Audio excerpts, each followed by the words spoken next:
माढ्यामध्ये देवेंद्र फडणवीस यांनी अकलूजमध्ये माढ्याचे उमेदवार रणजितसिंह नाईक निंबाळकर यांच्यासाठी प्रचार सभा घेतली। त्यावेळेला त्यांनी मोहिते पाटील घराणे आणि शरद पवारांवर जोरदार हल्लाबोल केला। उपकाराची आठवण करून देत फडणवीसांनी मोहिते पाटलांवरही जोरदार निशाणा साधलाय। बघूया त्याबद्दलचा एक स्पेशल रिपोर्ट। ज्यांनी विश्वासघात केला त्यांचा सत्यानाश होणार। फडणवीसांचा मोहिते पाटलांना इशारा। राज्यामध्ये बारामती एवढी चुरस माढा मतदारसंघामध्ये पाहायला मिळते। रणजितसिंह नाईक निंबाळकरांना पुन्हा उमेदवारी दिल्यानं धैर्यशील मोहिते पाटील नाराज झाले आणि त्यांची नाराजी दूर करण्यात भाजपला अपयश आलं। खुद्द संकटमोचक मंत्री गिरीश महाजन यांनी अकलूजला धाव घेत मोहिते पाटलांची मनधरणी केली, मात्र त्याला यश आलं नाही। अखेर धैर्यशील यांनी भाजपला रामराम करत शरद पवारांना साथ देत तुतारी हाती घेतली।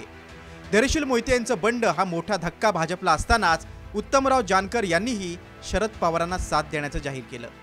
या सर्व घडामोडींवर देवेंद्र फडणवीसांनी अकलूजच्या सभेत भाष्य केलंय।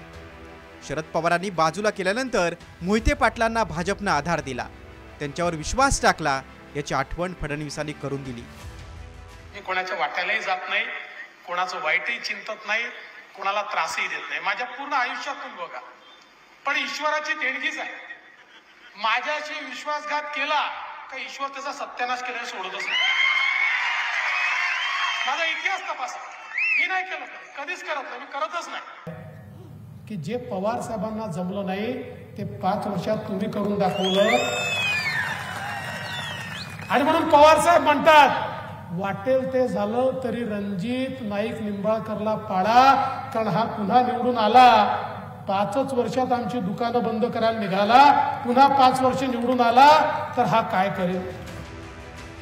अकलूजमध्ये फडणवीसांच्या स्वागतासाठी माजी उपमुख्यमंत्री विजयसिंह मोहिते पाटील यांचे सुपुत्र आणि भाजपचे विधान परिषदेचे आमदार रणजितसिंह मोहिते पाटील उपस्थित होते, मात्र त्यांचा पुष्पगुच्छ फडणवीसांनी स्वीकारला नाही। यावरून महायुतीचे उमेदवार रणजितसिंह नाईक निंबाळकरांनी मोहिते पाटलांना गद्दार म्हणत टोला लगावलाय। गद्दारी जर नसानसामध्ये भरले असेल, ज्या थाळीत खायचं त्याच थाळीला भोकं पाडायची जर सवय असेल तर महाराष्ट्राची जनता काही चुकीची सांगत नव्हती। हा अनुभव मलाही आला ना, आता साहेबांनी अनुभव आला। आमच्या पाठीमागं खंजीर खुपसायचा, साहेबांच्या पाठीमागं खंजीर खुपसायचा आणि गुलाबाचा दस्ता द्यायचा। त्यांचा गुलाब, गद्दारीचा गुलाब साहेबांनी स्वीकारला नाही। पत्रकारांसाठी बातमी। दुसरीकडे शरद पवार गटाचे उमेदवार धैर्यशील मोहिते पाटलांनी आपल्या विजयाचा विश्वास व्यक्त केलाय।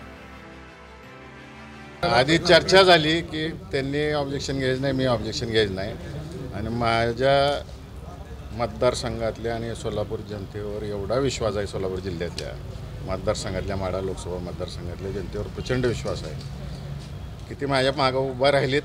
त्यांनी मला उभं केलेलं आहे आणि त्यांच्या जीवावर मी हे इलेक्शन लढतोय आणि निवडून पण येणार आहे। त्यांना ह्या सगळ्या भीती वाटायला लागलेत म्हणून हे सगळे डाव चाललेले आहेत त्यांचे। शरद पवारांनी माढ्यामध्ये फडणवीसांना धोबीपछाड दिला असला तरी फडणवीस यांनीही आपला डाव टाकलाय।